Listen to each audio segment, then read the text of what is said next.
Hello, I'm David Hyde Pierce, and this is my life in the theater. In this book. I thought it would be bigger.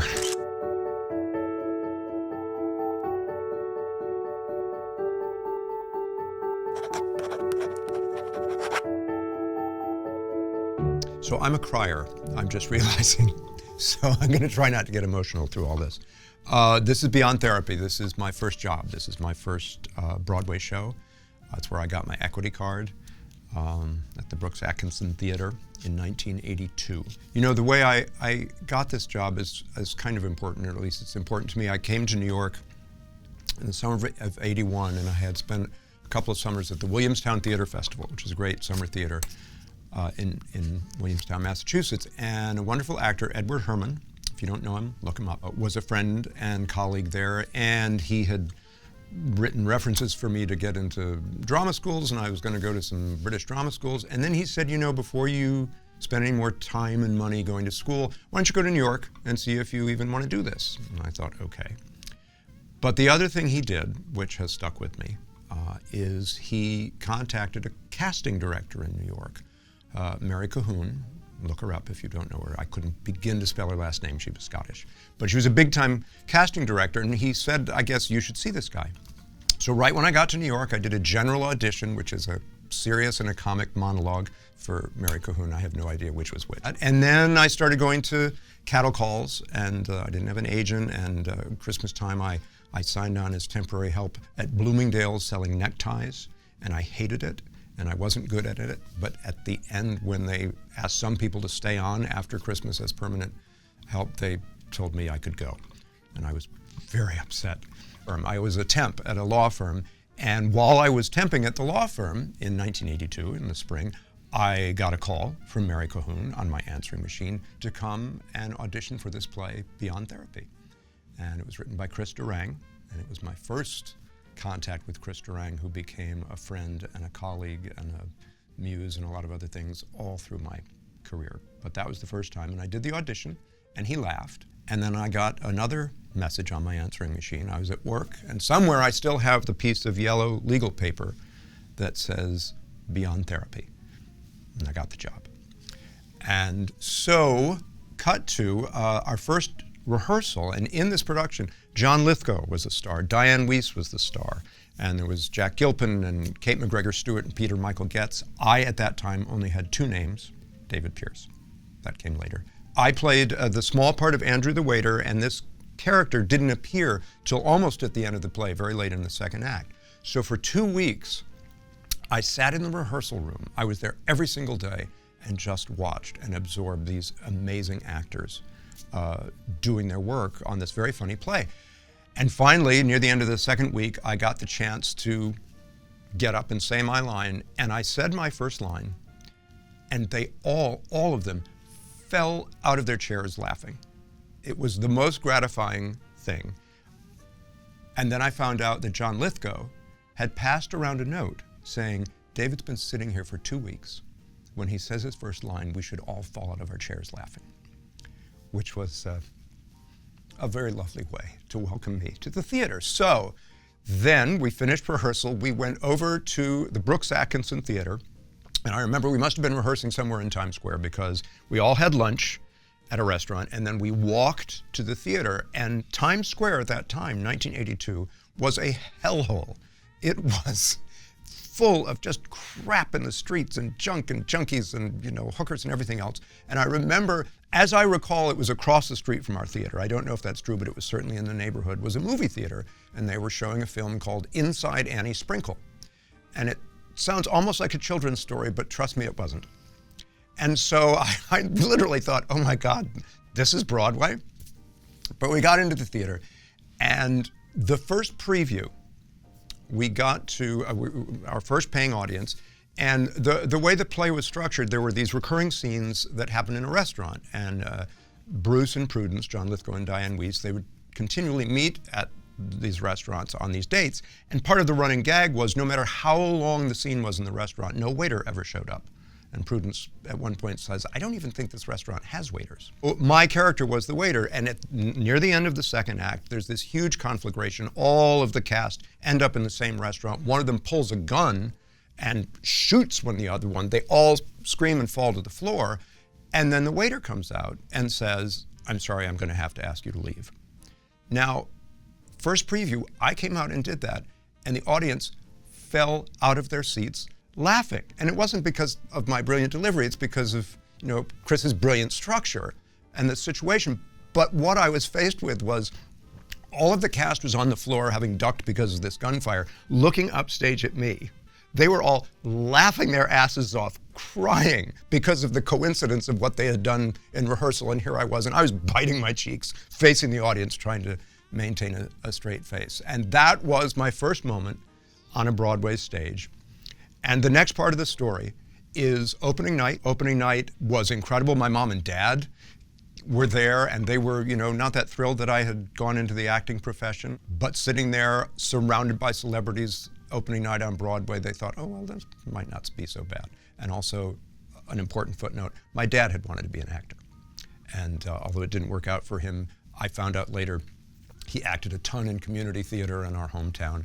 And during one of my subsequent productions, a group from my hometown came to the theater, came backstage, and they brought me a file full of reviews of my dad from his performances in Saratoga Springs, New York. And back then, big stars would tour with their plays, and then they would take local actors and put them in the plays. And in one of the articles about the play, this actress Diana Barrymore of the John Barrymore and Drew Barrymore family was quoted as saying, well, if amateur actors are like George Pierce, that was my dad, why do we need professionals? So, sorry, that was a sideline. But so I think there was a certain amount of wish fulfillment in them being there at opening night. And it was a big deal. And afterwards, the opening night party was at the Milford Plaza, which was just like a block away from the theater. But we had scheduled dinner at Sardi's, which at that time was really the place to go in the theater world. So I was there with my mom and dad and family sitting around a table, and this very crazy woman named Marilyn Zatmary came up to me and said, "Hi, my name is Marilyn Zatmary. I'd like to be your agent." And I thought, well, do they have security here? But it ended up she was my agent for 30 years after that, until she retired. So big night for me. And around 11 o'clock, as happened back then in the day, the New York Times Review came out. And they didn't like it. He didn't like it. It was Frank Rich, who is now a friend. But at the time, I didn't like him so much. And that was a bit of a shock. And so I said goodbye to my parents. I said, I should go to the opening night party. I walked the block to the Milford Plaza, walked in. Everyone had left. The waiters were clearing the food off the tables. Chris Durang there was left with one friend there. The next night, the next performance, no one laughed. And 2 weeks later, we closed. And I remember the curtain came down on our last performance. I sat down on the stage and cried.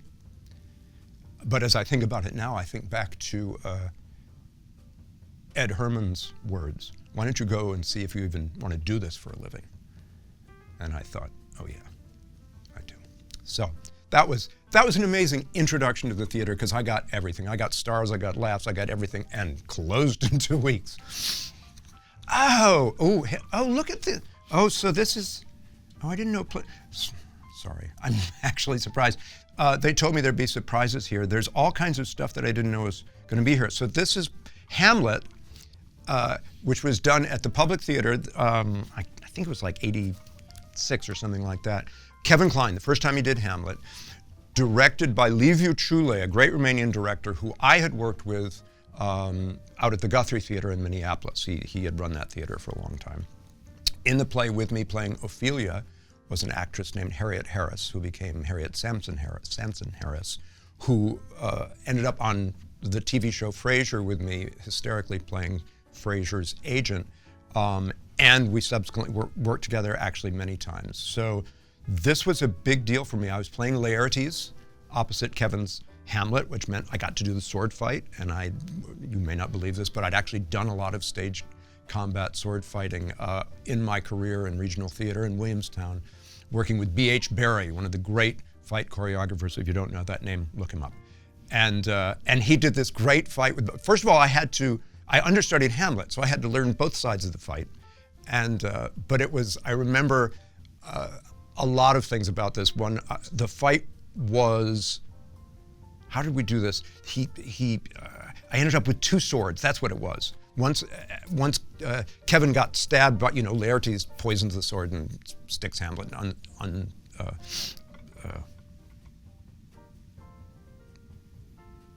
in the butt? No, that's not what I'm trying to say.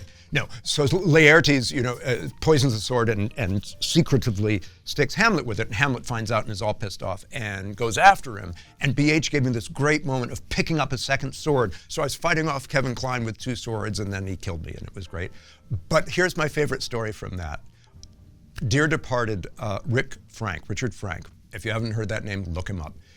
He played Horatio.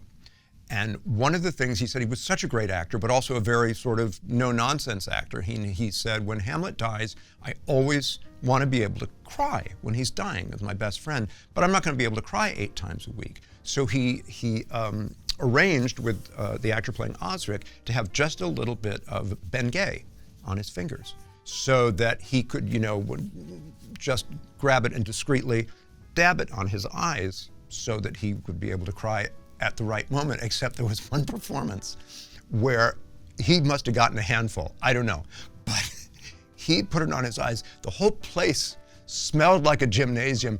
Every single one of us who were dead already, the Queen, the King, me, were weeping, like tears coming down our eyes. The audience was crying, everyone was crying. It was a big ad for Bengay. And the Moderati, this was at Playwrights Horizons.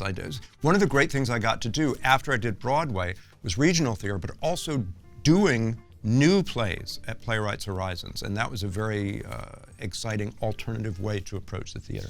The Materati was actually the second play I had done of his. I had done the author's voice at Ensemble Studio Theater. And this was just a crazy play, full of crazy people, wonderful actors. Boyd Gaines was in it, and Patty Clarkson, and if you don't know them, shame on you, look them up.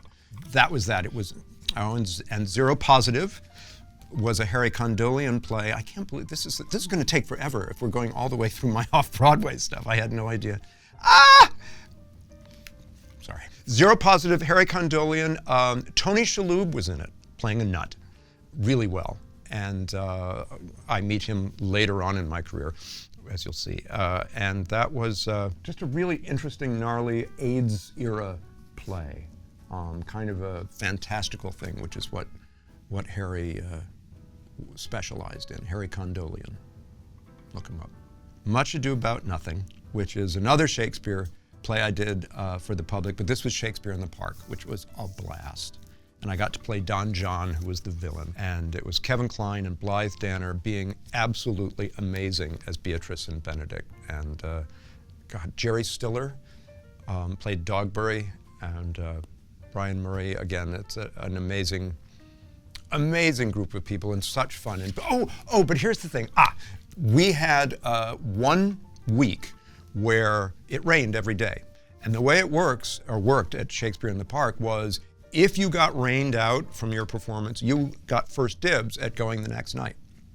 And so every night of the week, it rained, and the audience, kept moving over. Finally, I'm assuming it was a Saturday night, was the last performance. No rain. And we're doing the show, it's all great. And we get to the last act of 5 acts, and as it starts to sprinkle. And Kevin Kline starts speeding up his lines. And everyone takes the cue, and we all start going faster and faster and faster until it races to the end, and the entire audience in the pouring rain leapt to its feet because they were all people who had been rained out, and they finally got to know how the play ended. It was an awesome moment in live theater.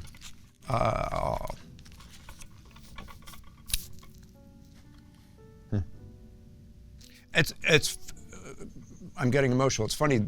This is a play. This is Waiting for Godot at Lincoln Center. And I was an understudy in it. But I was an understudy. Mike Nichols was the director. Robin Williams and Steve Martin were Gogo and Dee Dee. F. Murray Abraham played Pazzo. And Bill Irwin played Lucky. And I was understudying Bill. And so you can imagine what it was like to sit in on those rehearsals. That was a charm. But also I almost died because if you know Bill Irwin, and if you don't, oh, for heaven's sake, go look him up. He's a clown and a physical, he's like Buster Keaton. And he did a bit, Lucky in Godot has a rope around his neck, and at one point he goes on this amazing speech, which Bill did beautifully. But the other guys are trying to get him to shut up, and they're pulling on the rope, and Bill did a bit where he got the rope between his legs, so when they pulled him from across the stage, he flipped up in the air and landed on his back. Now, Tony Walton had done the set, and Mike Nichols' idea was that these two guys who do these kind of vaudeville-type routines, maybe this was sort of a post-apocalyptic desert outside of Las Vegas. And these were Vegas entertainers, and so that was kind of the thing. And Tony had done this amazing sand kind of deserty thing with rocks in it. And so I was in understudy rehearsal. I didn't know anything. And I was young enough, I didn't even think about it. We got to the point where Bill did his flip. I, with no training whatsoever, just said, oh, here I go. And I did the flip, landed on a rock. I was fine. It really hurt. But it was a lesson to me to not do what Bill Irwin does, ever, except admire him. That's what I would do. So that's my remembrance of that. Oh, the other thing about that was Robin Williams at one point, he was pretty restrained. He was such an amazing improviser, but this was Godot and, Mike Nichols and Steve and everything. And at one point in one of the shows, F. Murray Abraham playing Pazzo, sitting on this folding stool, and the stool broke and just fell on the ground. And he got up, and Robin immediately picked up the stool and said to the audience, $5, who wants this stool, $5? So that's what I remember from Waiting for Godot. Samuel Beckett is now turning over in his grave. And if you don't know who that is, then stop watching. The Heidi Chronicles. The Heidi Chronicles, after all of this, off-Broadway interregnum, was my next Broadway show after Beyond Therapy. And this one, Christine Lottie and I came into the show. We were the second cast. It was originally Joan Allen and Boyd Gaines in those roles, and Peter Friedman, I think. And Tony Shalhoub also joined us in this. Tony Shalhoub from before. This was my first time working with Dan Sullivan. Great, great, great, one of the treasures of American theater, Daniel Sullivan. You know what I'm going to say. And what I remember specifically is I had not seen the show. I'd actually been on tour with a production of The Cherry Orchard over in what was then the Soviet Union and Japan when the show was playing off-Broadway and on Broadway. So I didn't know anything about it. And so when we went in to rehearse it, Dan allowed us to create the characters. He gave us the space to find it. It wasn't like, this is where you go, this is where you go, you sit here, you sit there, no, this is louder and all that. Now, I now know, having directed myself, it's very possible that he knew exactly what we were going to be doing. And when we sat on the sofa, like right when Boyd sat on the sofa, he said, oh, yeah, I like that. I don't know. But he gave us the freedom, the creative freedom, to feel like we were doing our own version of this play. And that was the first time I got to work with Dan.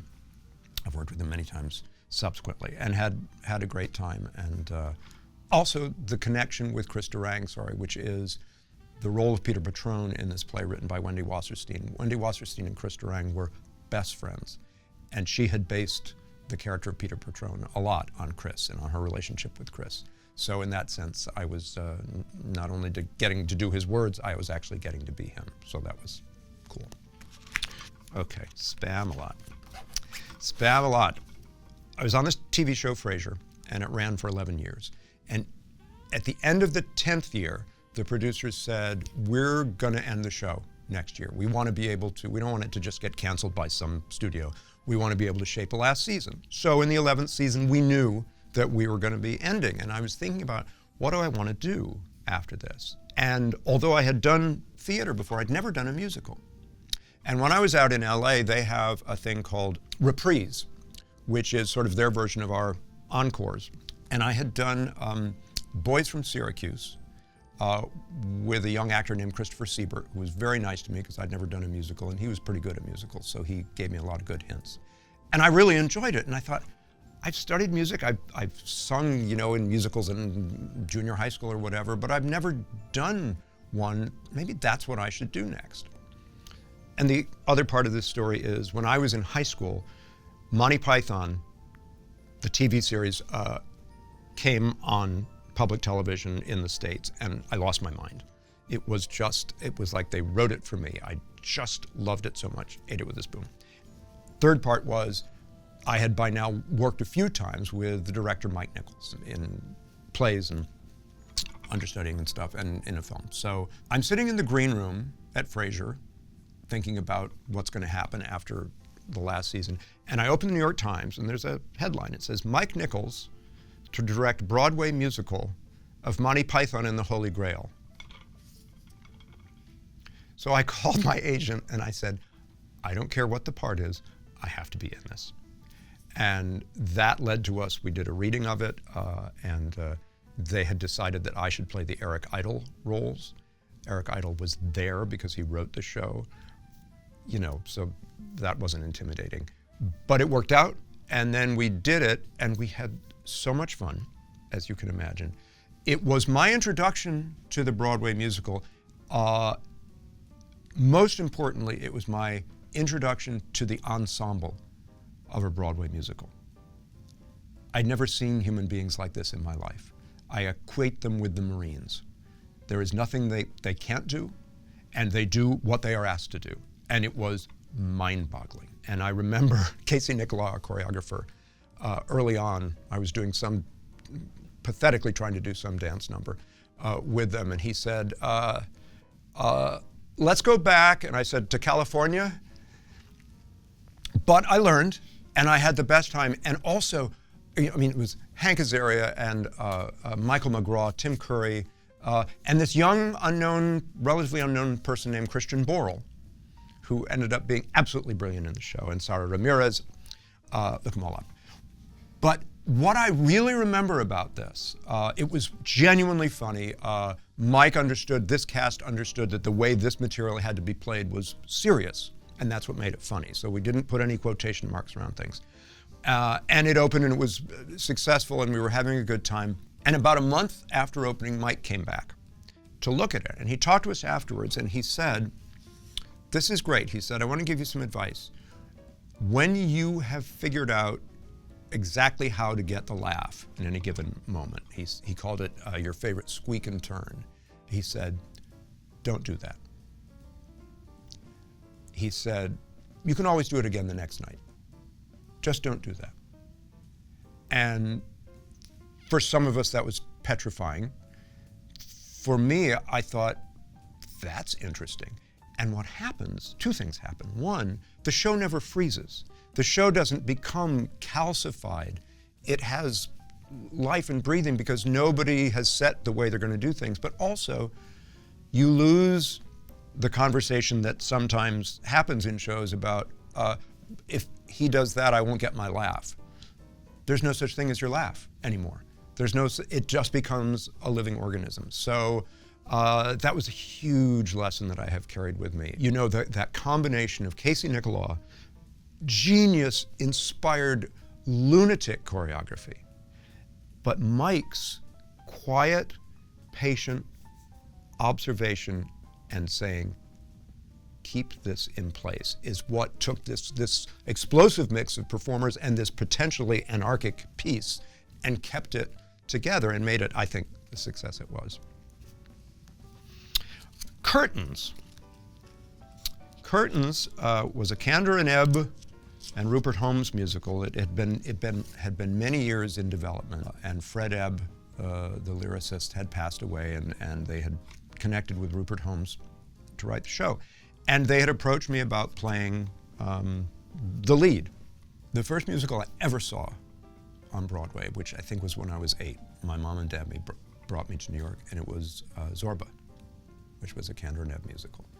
And I, to this day, I eventually went to the theater. I can't remember where it played. As an adult, I went, and I found my seat because my memory as a child of how I was seeing the stage and where things were happening was so vivid. And I remember I came home and played on the piano. At 8 years old, that was just stuck in my head. So now I've been offered this job, and as part of, informing me about it, aside from sending me a script, John Kander sent a CD of him singing and playing the first song he had ever written by himself without Fred Ebb, which was for my character for this show. It was called, I think it's called Coffee Shop Nights, Lunch Counter Mornings, Coffee Shop Nights. And I still have it. And that man at the piano singing his song. So I said, yeah, I think I'll do this. And that's where I met so many of my long-term friends, Deb Monk and Karen Ziemba, Edward Hibbert.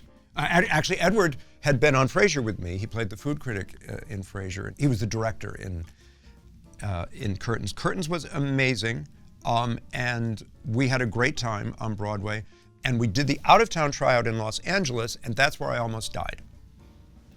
There was a moment in this show where my character was up on scaffolding trying to solve, it's a mystery, it's a murder mystery that happens behind the scenes in a musical.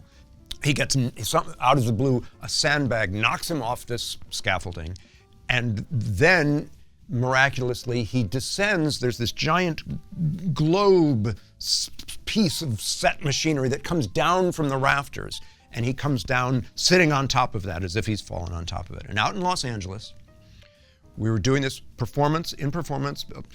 Nancy Reagan was in the audience with her Secret Service detachment and everything. And I'm on this giant set piece coming down, and suddenly something got jammed.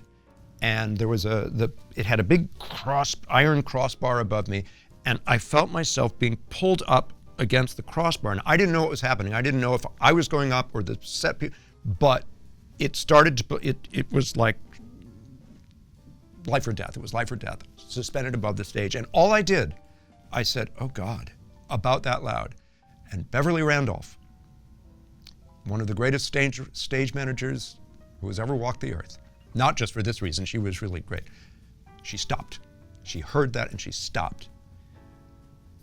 And the cast was down on the stage looking up at me, and I was hanging there in the air, like bent over completely. Nancy Reagan, I don't know what she was doing. But so they brought down the curtain, they got me down. I essentially had, the thing had bent my head so far forward that it had ripped the mic off from under my hairpiece. I wore a hairpiece. And they took me back to the dressing room. Turned out I basically had slow motion whiplash. My spine had been bent so far, my neck. But we went on and finished the show. And every single performance, when that music would start, it's one of those sense memory things, the music that led up to that moment. All of Los Angeles, every single performance in New York. I remember that moment, and I certainly remember the last time I ever had to do that bit, my last performance. And that was almost a murder in a murder mystery, but God bless Beverly Randolph. Oh, an Accent on Youth. Okay, Accent on Youth was at the Manhattan Theater Club at the Friedman Theater. It was a play that was done in the 30s and had not been done since, and we basically found out why. But it was really interesting, and it was a very, it was written by Samson Raphaelson, who wrote one of the great movies that you absolutely must see called Trouble in Paradise. It's a black and white comedy. I hope you haven't seen it, because it's amazing. And it's not, famous, but people who know. Trouble in Paradise, go watch that. But he also wrote the play Little Shop Around the Corner, which became the musical She Loves Me. So, great writer. And this was an interesting piece because it was very meta. He wrote it in the 30s, but it had this, I remember my character was a writer, and I married this girl, and at the end of the second act, she's there, and I am going out for the evening, and I walk out the door, and then I come back to find her in the arms of this young man, kissing. And I look at them and I say, I forgot my umbrella.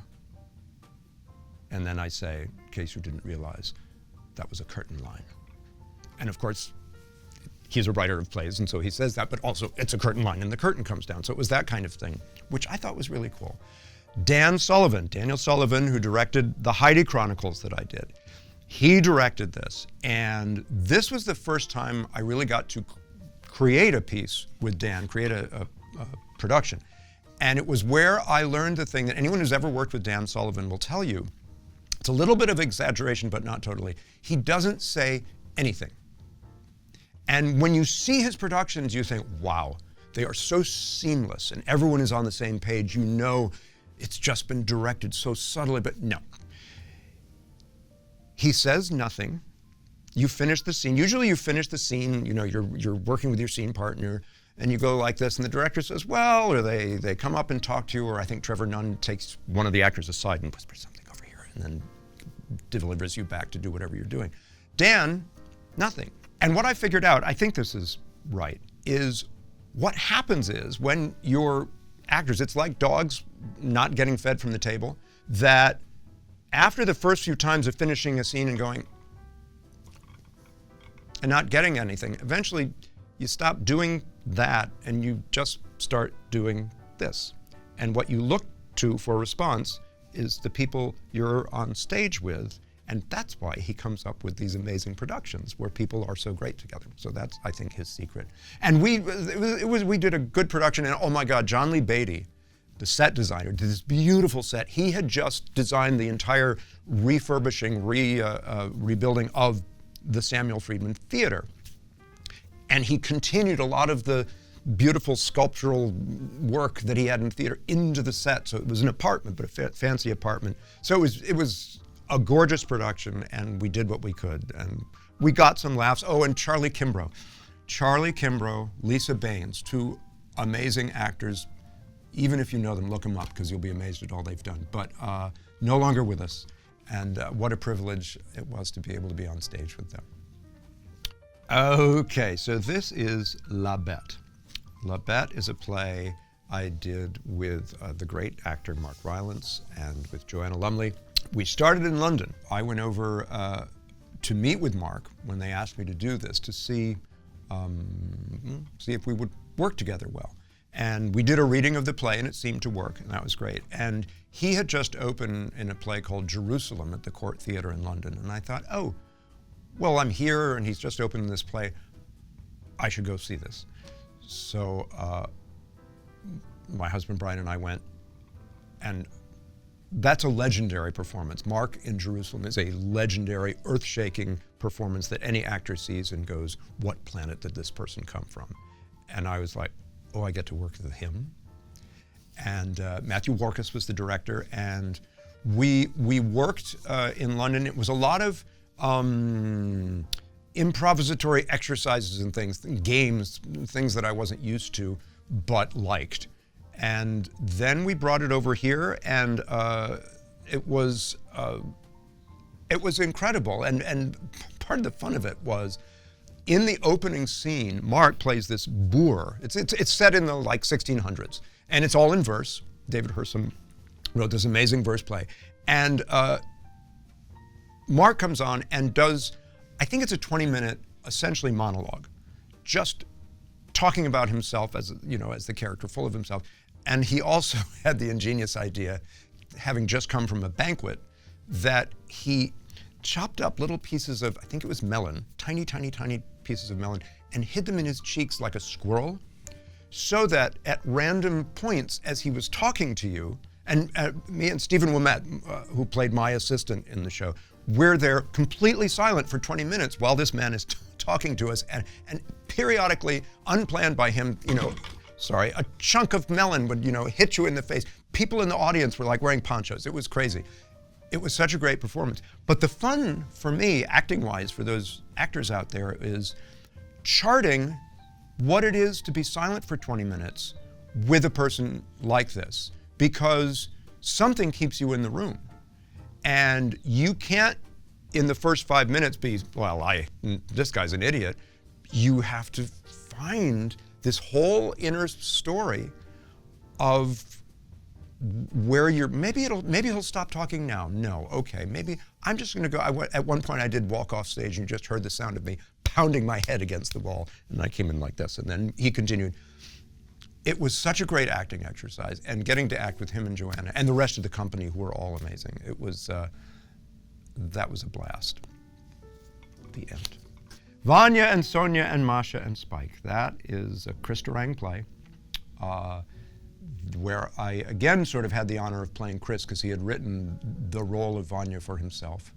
It was with Sigourney Weaver and Christine Nielsen, Billy Magnuson, Shalita Grant, and Genevieve Engelson. And it was, first we did it at the McCarter Theater in Princeton, and it was basically summer camp. It was right after school had let out, so there were no students there. We had the run of the place, and we just bonded and played together. And then all we were doing was we were going to do it at the Mitzi Newhouse, the smaller theater where Waiting for Godot had been done, the Steve Martin and Robin Williams one.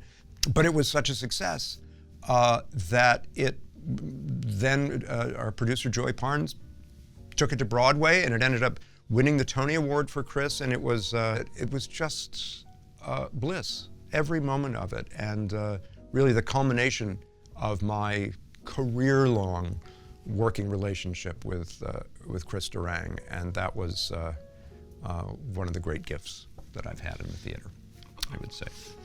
And It Should Have Been You is one of the other great gifts that I've had in the theater, and probably of everything, the thing I'm proudest of. Because this is a musical that my husband Brian wrote the book and some of the lyrics for. And what had happened was Barbara Anselmi, who was the composer, she had been part of the BMI workshop, and she had gone to a wedding and thought, you know, the most interesting people here are not the bride and groom, it's everybody else, all these different personalities. So she wrote some songs about the maid of honor, or you know, the best man, or whatever.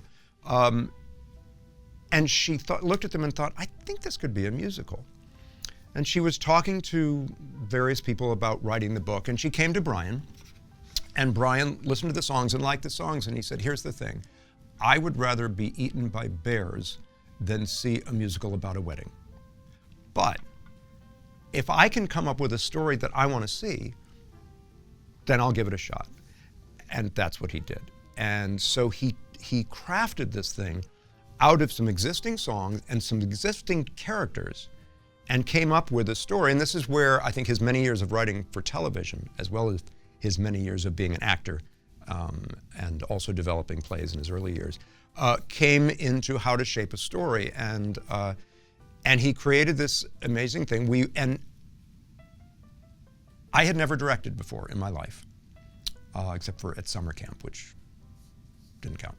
And I said, he was looking for a director, and I said, well, you know, I think I could direct this, or I would direct this if you want me to. And he was thrilled. And our friend David Saint, who was the artistic director of the George Street Playhouse, and someone who I had worked with many years before when he was an assistant director, he said, we'll give you a home. So I directed this, and the great thing about directing, I find out, is you can hire your friends. And my friends were Harriet Sansom Harris and Edward Hibbert, and William Ivy Long, costume designer that I'd worked with for years, and Anna Luizas, who designed the set for curtains, and on and on, Ken Billington. And we put this thing together in Princeton, and you know, there was no budget. Tyne Daly.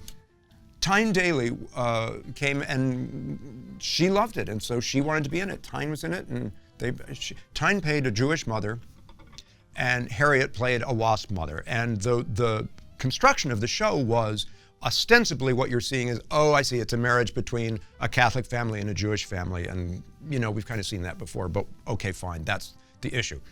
It's not the issue. It turns out that the groom is actually in love with the best man, and the maid of honor is actually in love with the bride, and the sister of the bride, Jenny, who's the focus of the show, played by Lisa Howard, is just devoting everything to making this the perfect wedding, because she doesn't know what's going on, and there are all kinds of plot reasons why they are concealing this from anyone. They're just going to go through with this marriage. And one of the great reveals was at the end of the first act, when we find out the marriages happen, and the grooms are kissing, and the maid of honor and the bride are kissing, and Jenny and the wedding planner walk in on them, and it was a good laugh.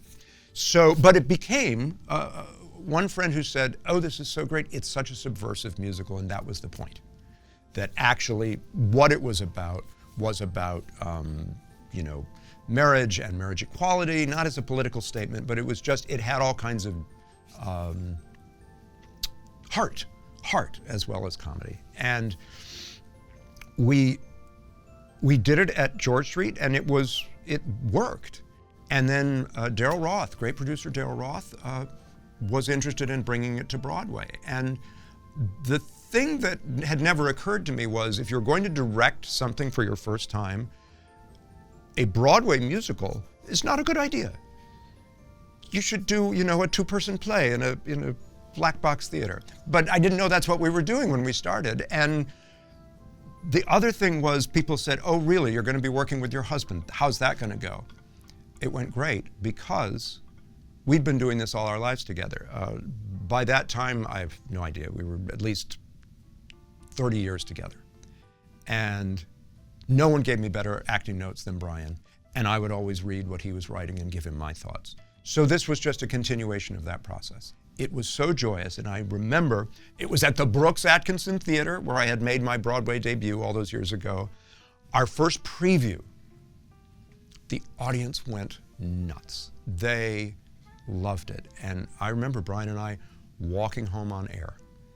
And that's all you need to know, because it was a great show, a beautiful show. Oh, I'll tell you one thing, that during the run of the show, marriage equality passed.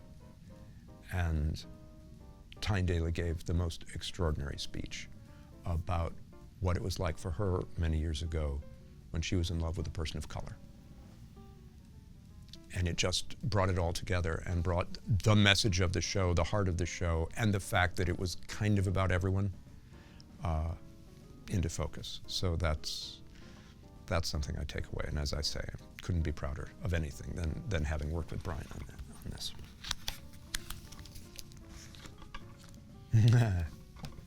So, okay, right here, I'm so glad you guys did this. This is cool. So facing each other are 2 shows. One is A Life by Adam Bach, which was done at Playwrights Horizons, and the other is Hello, Dolly. And if you don't know what that is, why are you watching this channel? This was the same season for me. A Life at Playwrights was this very unusual, tough, challenging play where I played this gay guy who was kind of lonely, and the first part is me sitting in my apartment. He's into astrology, and he talks forever, and with no melon, just talks. And then there's a scene with his best friend, and then he has a heart attack and dies in his apartment. And as specified by the playwright and as beautifully directed by Annie Kaufman, the audience sits there, and he's just there, dead, I curled up on the side of the stage. Time passes. You see through the lighting the night turning into day. You hear the sounds of like the garbage guys coming.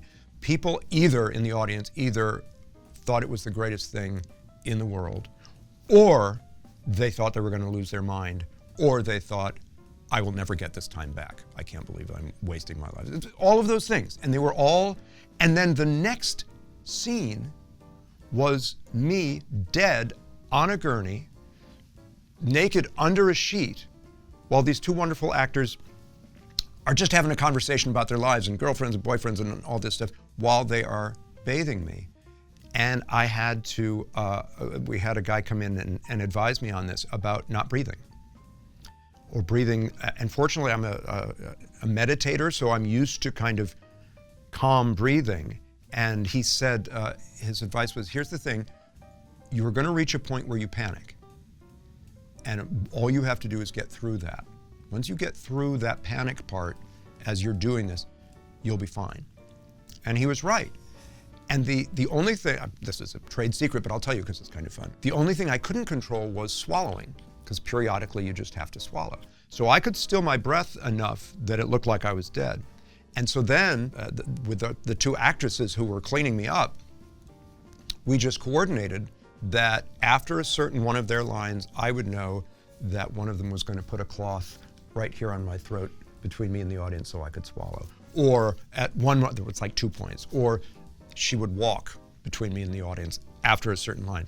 And as long as I knew I had those places to swallow, then I was fine. So My point, I got away from my point, sorry. My point was, it was this very new, brand new, experimental, crazy, wild, wonderful, once-in-a-lifetime play.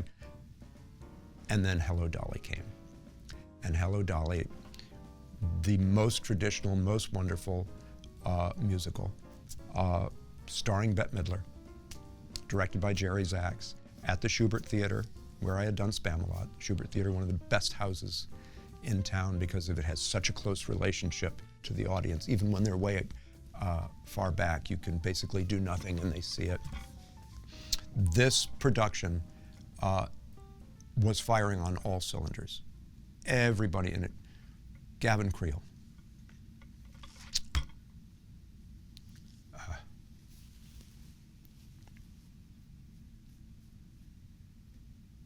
Look him up. And Kate Baldwin and Taylor Trench, Beanie Feldstein, and every part of it, Santo Loquato. So here's the thing about this production that well, first of all, what made it work was Bette Midler. Not only because she's Bette Midler, but because what she brought to the role. And what she brought to the role was what everyone brought to this production. If you see pictures of the original, meaning Carol Channing in the original Broadway production, it was very almost self-consciously cheap sets. It was made to look kind of, I don't know if cheesy is the right word, but almost making fun of the fact that it was a musical. This was not the approach of this production. This production took this musical comedy very seriously. And I would give credit to Scott Rudin, the producer, who had a very strong vision and love for this show as a real piece of theater. And Santo Loquasto, who did the set and costumes, the same thing. It was not ersatz. It was not cheesy. These were real sets. The costumes were beautiful. There was a train that is probably, working on New Jersey Transit now. It was like a gigantic real train, and it was a magic trick because there's no physical way it could have come from the wings of the Shubert and disappeared, and they figured it out. But everything was, in a weird way, kind of like the way we treated Spamalot, even though that was a more whimsical show, the idea that no, this comedy is serious business. And Bette brought such heart and soul to it. Also, she said, our first day of rehearsal when she and I were working it together, she said, because she was used to it'd been a long time since she'd done a Broadway show, she was used to doing these big concerts, with her backup dancers. And she turned to me and said, as we were starting to work, she said, I'm not used to looking sideways. So, but that was a lie because she was the greatest collaborator and also, like me, was completely in awe of the ensemble and always felt like that was what she had to live up to, was the standard that they set. It was glorious. The other thing about that was such an important memory for me, my dresser, Jeannie Naughton, and this actually goes back to Christian Borle. When I did Spamalot, Christian, as a young actor, offstage right, would do stuff for the people on stage, just so they, just to make them laugh or make them smile or whatever. Cut to Hello, Dolly. Jeannie Naughton, her husband, Michael, who is incredibly crafty. We started this thing, Stage Right, and it became epic. We did it every single performance for the entire time we were in the show, and we would create, like, for example, here's an example of one. My costume at the end of the first act, Horace's costume as he's going to be in the parade, looked a little bit like one of the guys on the cover of Sgt. Pepper's Lonely Hearts Club Band. Michael built a full-size cardboard cutout replica of the entire album cover, but with me standing there at one end, just for the moment at the end of the first act before the parade passes by, there's a moment where the ensemble all circles the stage and they come by for like 3 seconds each by the right wing. And there was that. There was nothing we wouldn't do. And I remember there was a point where Bette and I had finished our term in the show and we left.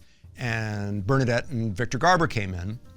And the plan was to have other stars come in after they were done, but for whatever reason that didn't work out. So they had Bette and me come back to finish out the run.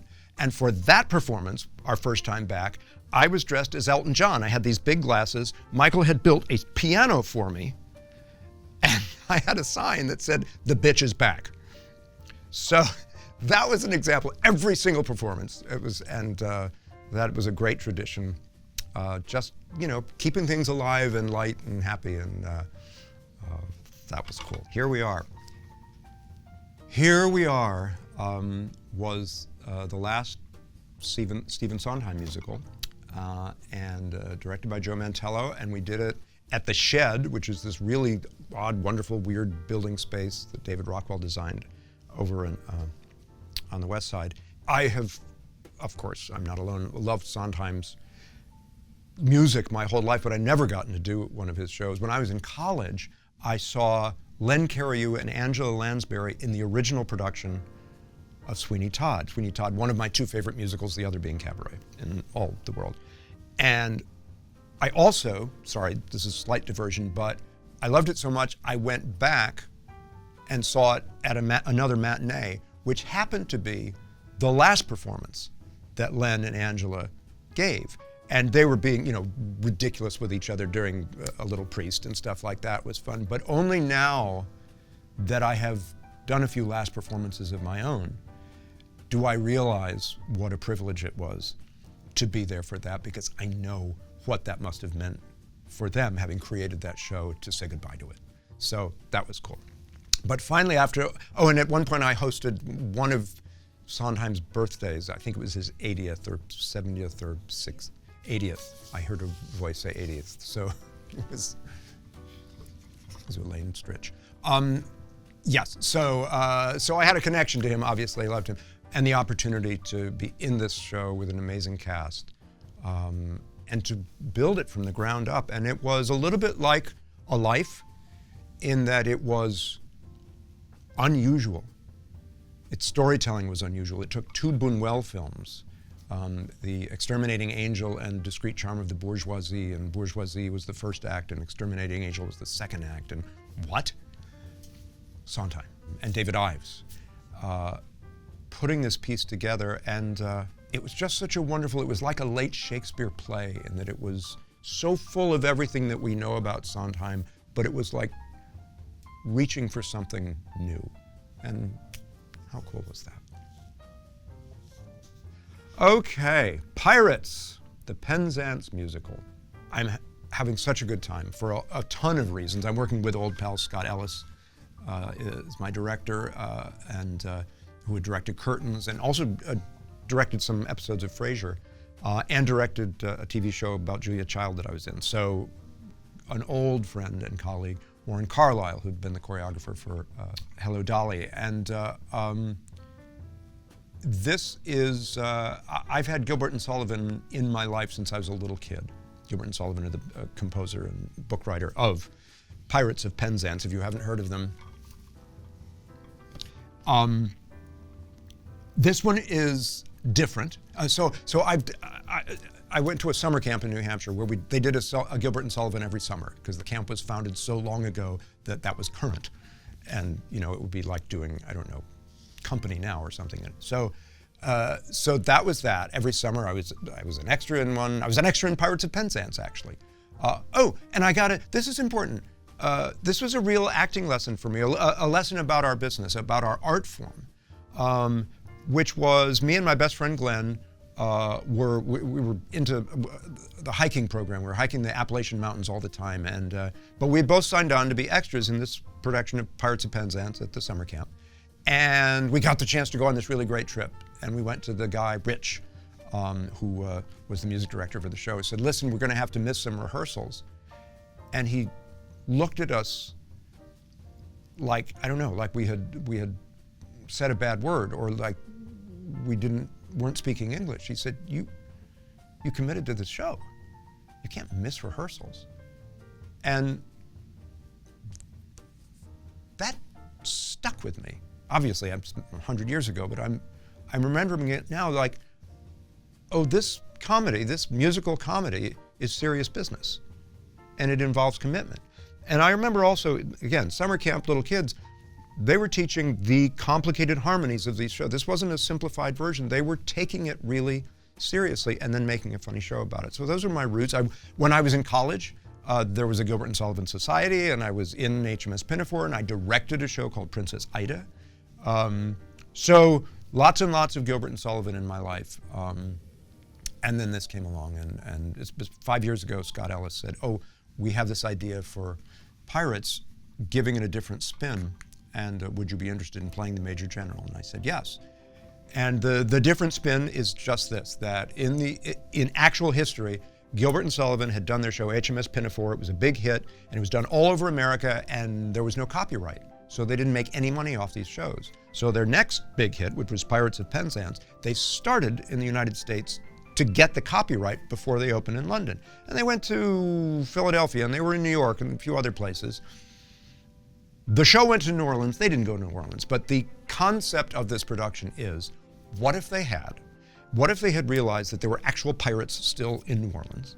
That if they got hit, as anyone who goes to New Orleans does, by the food and the sounds and the music and the jazz and the blues and all this stuff, and what if they said, well, this is a once-in-a-lifetime opportunity, and they infused the show with all of that influences, and that's what we're doing. I'll just tell you right now, it's incredible. It's really funny. It's a brilliant cast. Again, the ensemble are like my heroes and heroines, because I'm having the best time, and it's a really amazing event, and I am proud to be on Broadway again, proud to be in this show, and proud to be talking to you.